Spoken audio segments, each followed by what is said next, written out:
श्रियकान्ताय कल्याणनिधये निधयेतिनाम् श्रीवेङ्कटनिवासाय श्रीनिवासाय मङ्गलम्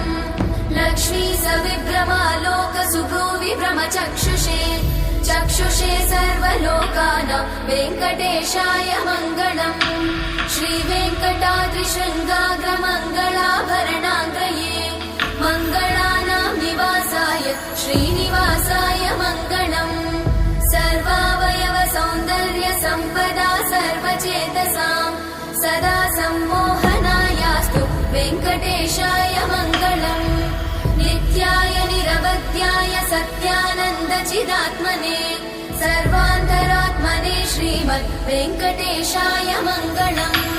स्वतः सर्वविदे सर्वशक्तये सर्वशेषिने सुलभाय सुशीलाय वेङ्कटेशाय मङ्गलम्।